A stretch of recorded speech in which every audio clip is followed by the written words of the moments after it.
Pareciera, pero no es, medio ilógico que en este mes estamos aprendiendo un canto que se llama Ven conmigo a la casa de Dios. Y hoy la predicación se llama No vengas a la iglesia. Sí, en este mes estamos aprendiendo eso, pero en esta ocasión, el día de hoy, la predicación se llama No vengas a la iglesia. En realidad yo quería predicar todo este mes sobre ese tema de no venir a la iglesia, pero Dios puso en mi corazón otras cosas también, entonces solamente hoy voy a estar hablando de esto. No vayas a la iglesia, no vayas a la iglesia.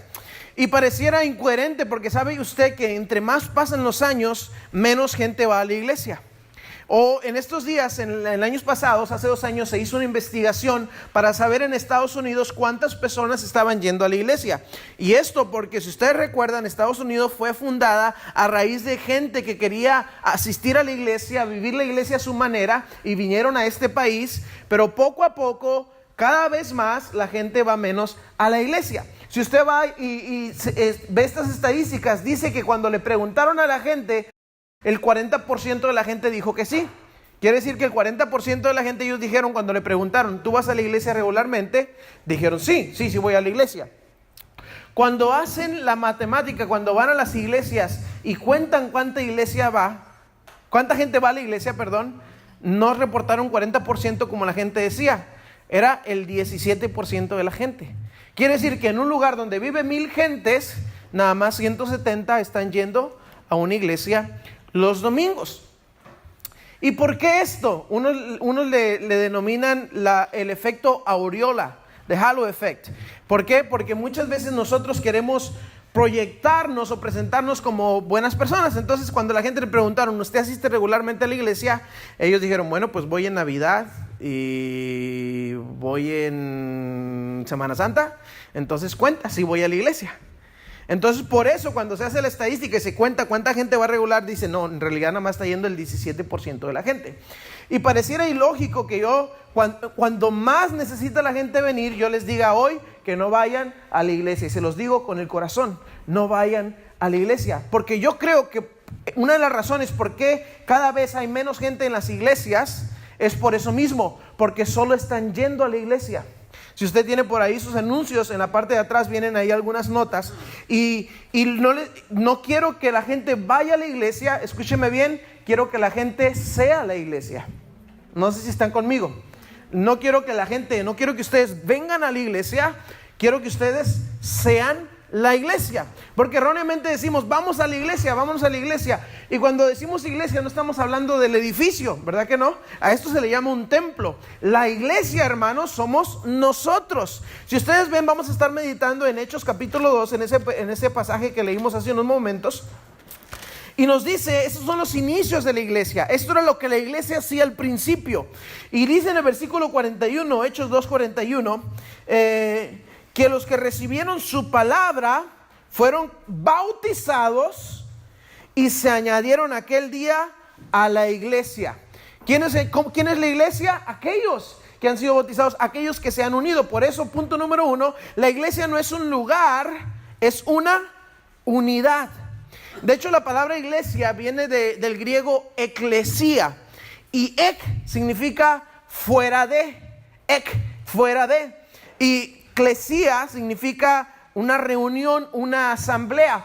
Entonces quiere decir la gente que es llamada fuera de, para una reunión, ¿sí?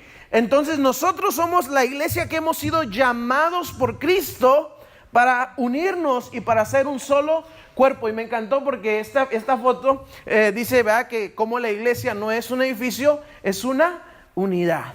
Somos nosotros, aquellos que hemos sido llamados por Dios. Entonces, hermanos, esto quiere decir que si tú no has recibido ese llamado de Dios, si tú no has aceptado a Cristo en tu corazón, puedes asistir a la iglesia las veces que quieras, puedes no faltar, pero si Cristo no ha venido a tu vida, si no has escuchado su llamado, no eres parte de la iglesia. Por eso hay mucha gente que ha ido a la iglesia y sigue yendo a la iglesia, pero no es parte de la iglesia, porque para ser parte de la iglesia tenemos que escuchar ese llamado de Cristo. Y hermano, y no importa cuántas veces vaya a la iglesia, cuánta atención ponga, si Cristo no está en su corazón, si usted no es parte de la iglesia, no cumple con ese propósito. La iglesia, hermanos, entonces es todos aquellos que creen en Jesucristo, todos aquellos que han sido llamados. Entonces, si yo voy a visitar a un hermano y su esposa, y yo estamos ahí, y ya somos 3, y tenemos nosotros un culto ahí, ahí está la iglesia bautista Emanuel. Porque donde 2 o 3 congregados en mi nombre, estoy. Y si, hermanos, no tuviéramos edificio y nos tuviéramos que reunir en un lugar, en una casa, en el Civic Center, ¿seguimos siendo la iglesia? Sí. Porque la iglesia somos nosotros. Y donde 2 o 3 congregados, el Señor ahí está con nosotros. Entonces no vaya a la iglesia, hermano, sea la iglesia. Yo creo que por eso mucha gente nunca fue parte de la iglesia, nada más asistió, nunca se comprometió con el Señor, nunca se comprometió con su iglesia. Y ha sido muy fácil irse, ha sido muy fácil alejarse, porque toda esa gente fueron a la iglesia, pero no eran parte de una iglesia. Hay quien dice por allá que el que se va de una iglesia por causa de la gente es porque nunca estuvo en una iglesia por causa de Cristo. Lo voy a decir otra vez. El que se va de una iglesia por causa de la gente es porque nunca estuvo en una iglesia por causa de Cristo. Pero, hermanos, nos conviene estar en la iglesia, nos conviene ser parte de la iglesia, ser parte del cuerpo de Cristo. Cuando estábamos estudiando esas estadísticas en una de mis clases, y veíamos cómo cada vez los jóvenes menos quieren venir a las iglesias, cómo aún los que venían a la iglesia eran los que ahorita tienen de 60 años para arriba, y pues cada vez son menos ellos, y por eso hay menos gente en la iglesia. Y veíamos cómo cada vez la gente da menos a la iglesia, y veíamos todas estas estadísticas, y nos dice el maestro, ¿saben cuál es el futuro de la iglesia entonces? Y decía uno, pues va a desaparecer. Pues qué triste. Pero nos llevó a Mateo 16:18 y dice así, es el Señor Jesucristo hablándole a Pedro: yo te digo que tú eres Pedro, y sobre esta piedra edificaré mi iglesia. Y luego fíjese lo que dice la iglesia: las puertas del reino de la muerte no prevalecerán contra ella. Escucha otra vez, iglesia, escucha esto: ni las puertas del reino de la muerte prevalecerán contra ella. Gloria a Dios. Porque somos el cuerpo de Cristo. ¿Y quién puede derrotar a Cristo? Nadie. Estamos pasando momentos difíciles, sí. Cada vez está peor, sí. Pero gloria a Dios, porque Jesucristo ha prometido que ni las puertas de la muerte, ni el Hades, ni Satanás pueden prevalecer, van a poder contra la iglesia. No sé ustedes, pero un día vamos a tener que dar cuentas al Señor. Un día, si se tiene hay una pelea constante entre el enemigo y el Señor. No sé ustedes de qué lado quieren estar, pero yo quiero estar del lado de la iglesia. Porque ni la muerte prevalecerá contra su iglesia. Y cuando digo iglesia, no nada más estoy hablando aquí de nosotros como la iglesia bautista Emanuel, sino de todos aquellos que hemos creído en Jesucristo como nuestro Señor y nuestro Salvador. Entonces la iglesia no es un edificio, es una unidad. Hermano, usted a lo mejor ya tiene muchos años viniendo a la iglesia, pero usted a lo mejor no es parte de la iglesia. Y yo te invito, hermano, a que si todavía no eres parte de la iglesia, aceptes a Cristo en tu corazón, le recibas el llamado que Él está haciendo a salir de la forma en que estás viviendo y unirte a la iglesia de Cristo. Número 2, la iglesia, ¿sí?, no escucha un sermón, la iglesia se afirma en la palabra. Dice en el versículo 42, cuando nos empieza a describir qué hacía la gente, dice que perseveraban, o sea, estaban constantemente en la doctrina de los apóstoles, en la enseñanza de los apóstoles, estaban firmes.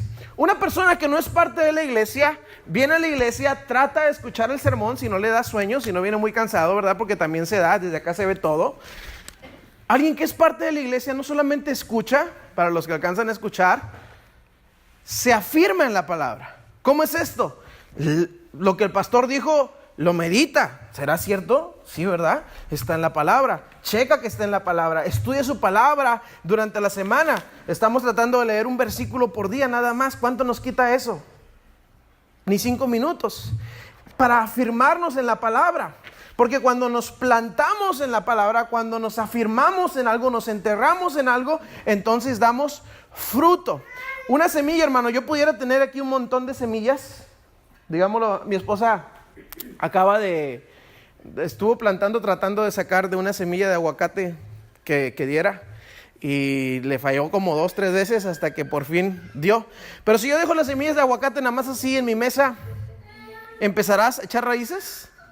No, es hasta que se planta, que entonces a través de la tierra empieza a echar raíces. Muchas veces nosotros, cuando estamos simplemente en la superficie de una iglesia, en la superficie de algo, no podemos echar raíces, pero es cuando echamos raíces, cuando nos plantamos en la palabra de Dios, cuando nos plantamos en una iglesia, que comenzamos a crecer. Dice, se mantenían firmes, era algo constante. La palabra de Dios no era nada más el domingo cuando predicaba el pastor. La palabra de Dios para ellos era algo que estaba constante. Sabían que el pastor hablaba de parte de Cristo porque hablaba de la palabra de Dios, y entonces era algo que era constante. Se mantenían firmes, ¿sí? Esto quiere decir que también la ponían en práctica. O sea, alguien que es la iglesia no solamente escucha la palabra, sino que la pone en práctica porque está firme en ella. Y número 2, la transmite. No solamente se la queda, sino que la transmite. Hermanos, yo siempre he dicho, tengo muchos años estudiando en la universidad. Me aventé 4 años en una licenciatura, casi 4 años en una maestría. Llevo ya otros 3 años en un doctorado. Y sabe que, hermano, el conocimiento no sirve de nada si no lo compartes. La palabra de Dios no sirve de nada si nada más lo tenemos aquí y no lo compartimos también a los demás. Claro que tenemos que apropiarla, ponerla en práctica, pero lo poquito que sepa, lo poquito que haces, que he conocido, tengo que compartirlos. ¿A quién, pastor? Pues a sus hijos, a su esposa, al que sea, pero comparta, transmita la palabra de Dios. Eso es afirmarse, eso es estar firme en la enseñanza de los apóstoles, en la palabra de Dios. No nada más viene a escuchar un sermón, se mantiene firme, es algo constante, lo pone en práctica y lo transmite. Número 3, de lo que veo en este versículo, es que la iglesia no solo saluda, sino que tiene comunión. Dice este versículo, en el versículo 42, que había comunión, perseveraban en la comunión unos con otros. Hermanos, nada más triste saber que una persona que viene a la iglesia y no tiene comunión, porque está viniendo a la iglesia y no está siendo parte de la iglesia. ¿Cómo sabe si usted está teniendo comunión o no? Muchos venimos y apenas si saludamos. Apenas si saludamos, ¿verdad? Hay tiempo para saludar, en este tiempo hermoso donde podemos saludarnos, ofrecer una sonrisa, ahora que lo estamos haciendo diferente, también al mismo tiempo que traemos nuestras ofrendas. A veces ni saludamos cuando llegamos a una congregación, pero saludamos porque somos una familia, ¿sí? ¿A poco cuando usted llegaba a la casa y llegaba a la escuela? Me encanta cuando llegan mis hijos y entran corriendo, se sacan los zapatos, avientan la mochila, y yo les digo, hey, mi beso, mi abrazo, saluden, porque así nos enseñaron, ¿no? Pero llegamos a la iglesia, hermanos, y aquí también en nuestra familia, y llegamos así como que no me vean. Hermano, ¿cómo está? Bien, bien, ¿verdad? Y muchas veces no entendemos que debe haber una comunión entre nosotros. Por eso me encanta que cuando acaba la escuela dominical, de 9:30 a 10:30 cuando acaba, hay una media hora a las 11, porque tenemos ese tiempo de estar aquí, de estar platicando. Hermano, yo le animo a que no corra a su asiento, que no corra a esconderse, que aproveche para saludar a su hermano, que aproveche para decirle cómo estás. A veces no nos podemos ver porque vivimos la vida así, no sabemos cómo está el hermano. Abrácelo.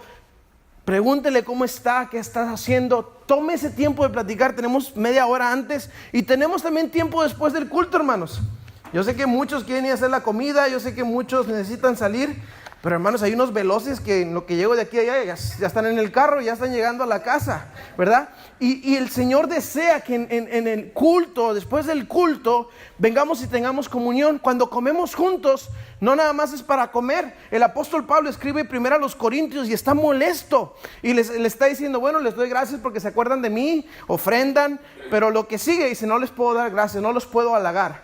¿Por qué? Porque a la hora de comer, cada quien trae lo que tiene y se lo come antes de los demás. Y unos terminan con hambre y otros ya comieron mucho. Y habían perdido de vista que no se trataba de comer por comer, comer para llenar, comer para presumir. Era un tiempo de comunión, era un tiempo para compartir. Hermanos, sí, cuando venga, pues que no le gustó estos frijoles, que no le gustó ese arroz, que no le gustó esa ensalada, no se preocupe, es para compartir. Es para que usted se siente, y de ser posible, no se siente con su esposo, no se siente con su esposa, no se siente con sus hijos. De ser posible, comparta con sus hermanos. O siéntese con ellos, pero busque a otra persona que no es relacionada en la carne, en la sangre, porque es un tiempo para comunión, es un tiempo para estar juntos. Tanto así debería haber, no solamente nosotros saludarnos. Sabe que Pablo le escribió también a la iglesia de Corintios y les dice, no solamente se saluden, salúdense con ósculo santo. Ay, ¿eso qué? ¿Con qué se come? Era una forma de decir un beso santo. Ay, pastor, no, pues apenas si les doy la mano me va a querer que les dé un beso a los hermanos, ¿verdad? Lo que Pablo está tratando de hacer es tal vez no ser literales. Hay lugares donde se acostumbra. Yo recuerdo cuando en Matamoros yo estaba muy acostumbrado porque el hombre a la mujer la saluda de beso. Cuando llegó la hermana, ¿cómo está? Se le da un beso en la mejilla. De hombre a hombre, hola hermano, ¿cómo está? Pero no hay tanto problema.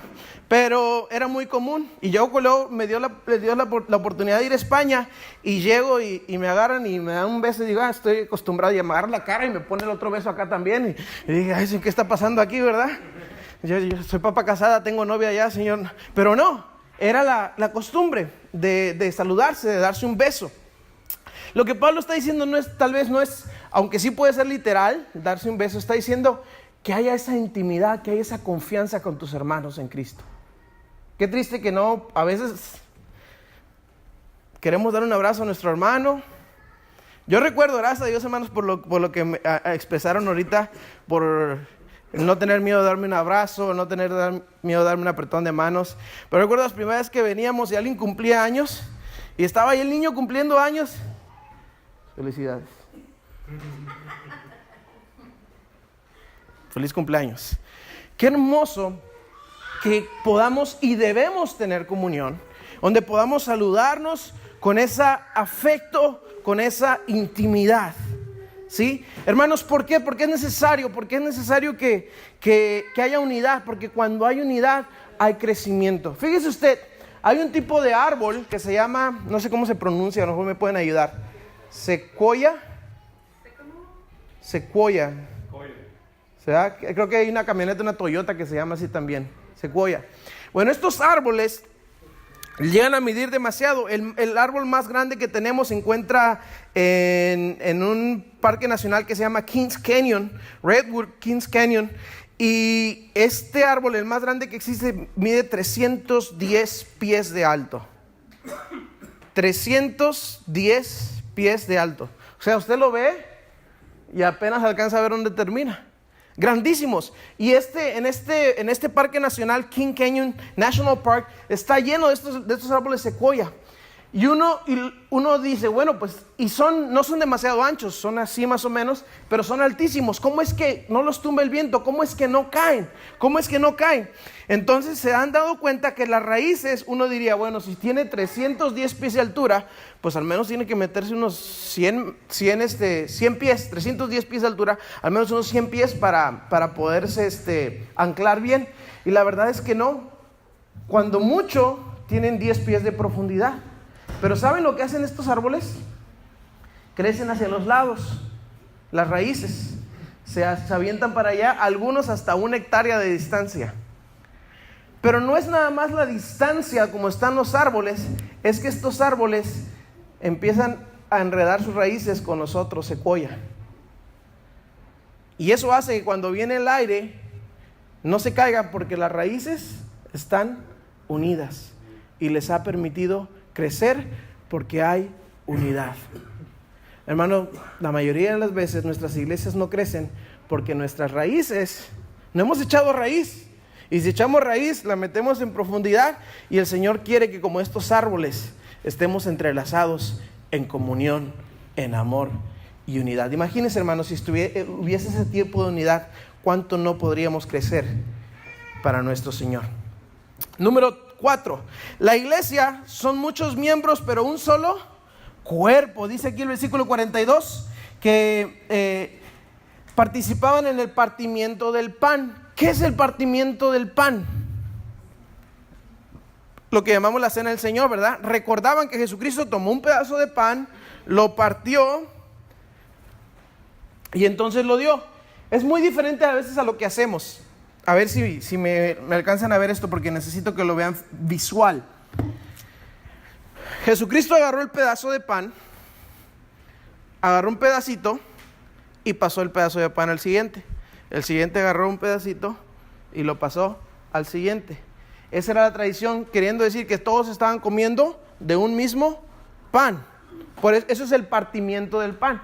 Y las iglesias, cada vez la iglesia, cuando alguien invitaba a comer a alguien, partían el pan y lo hacían así, lo pasaban para recordarse que si estaban unidos, que si eran una iglesia, a pesar de que eran muchos, era por el cuerpo de Cristo, era por el amor de Cristo. Y eso, hermanos, los mantenía en unidad. Somos diferentes, no nos une que nada más hablamos en español. Aquí hay unos que hablan en español, otros que hablan en inglés, otros que hablamos en Tex-Mex, otros que apenas ya hablamos, pero no es eso en realidad lo que nos une. No es nuestro color de piel, no es que nos guste cantar, que no nos gusta cantar, que nos creemos mejores que los de afuera, para nada. Lo que nos une es Cristo, su cuerpo. Y la gente lo recordaba constantemente. Y si nos une Cristo, ¿por qué nos va a separar las diferencias? Si nos une Cristo, ¿por qué nos va a separar nuestros enojos, nuestros gustos?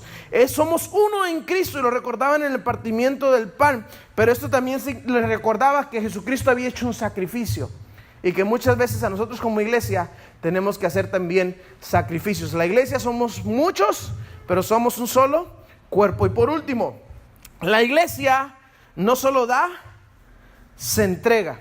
Dice que no solamente partían el pan, sino que perseveraban en las oraciones. ¿Y por qué digo la entrega y en la oración? Siendo honestos, hermanos, ¿quién se levanta con unas ganas de pasar 3 horas orando? Si cuando por fin decimos vamos a orar, y decimos vamos a orar, y empiezo a cerrar mis ojos, timbran la puerta, timbra el celular, se acordaron de los frijoles, se acordaron que no sé qué, y es bien difícil poder estar en oración unos momentos. Dicen por ahí también que había un hermano que se paró el domingo y que le dijo a su mujer, no, es que no tengo ganas de ir a la iglesia.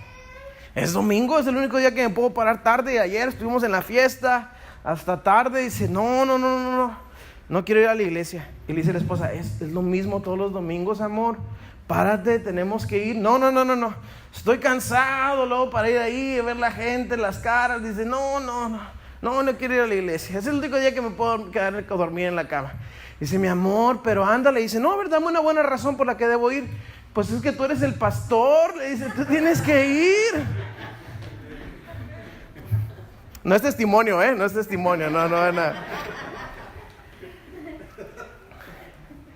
Es difícil muchas veces el tener las ganas de venir, el tener las ganas de despertarse, el cocinar cada final de mes para venir aquí, el trabajar.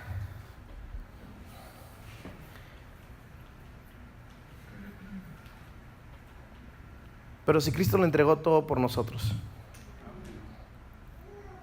¿por qué no darle algo? Si le pertenece todo. Entonces, alguien que es realmente la iglesia, alguien que no solamente va a la iglesia, sino que es la iglesia, está comprometido con Dios, está comprometido con la iglesia, se sacrifica, trabaja. Hermano, la Biblia dice que Cristo viene pronto. ¿Lo creen? Pero dice que Cristo viene por su iglesia. No por los simpatizantes de la iglesia, no por los asistentes de la iglesia, no por los que hablaron de la iglesia, no por los que fueron a la iglesia. Cristo viene por su iglesia. Y yo te animo, hermano, amigo, que si todavía no has aceptado a Cristo en tu corazón y no has recibido la oportunidad, dice la Biblia, que a los que le recibieron, a los que creen en su nombre, les dio potestad de ser hechos hijos de Dios. Y cuando eres hijos de Dios, eres nuestro hermano, nuestra hermana, automáticamente parte de la familia de Dios. O tal vez has descuidado el asistir a la iglesia, el ser parte de la iglesia. A lo mejor no te has comprometido totalmente, te ha costado trabajo tener sacrificio, o a lo mejor no has querido participar en tener comunión. Es que nadie me saluda, es que tú debes de saludar. Es que nadie habla conmigo, pues que yo debo intentar hablar. O a lo mejor no estás participando en la comunión, o a lo mejor no estás participando en su palabra, o a lo mejor no estás participando en la unidad. Y hoy el Señor nos hace esta invitación. No solo vengas a la iglesia, sé parte de la iglesia.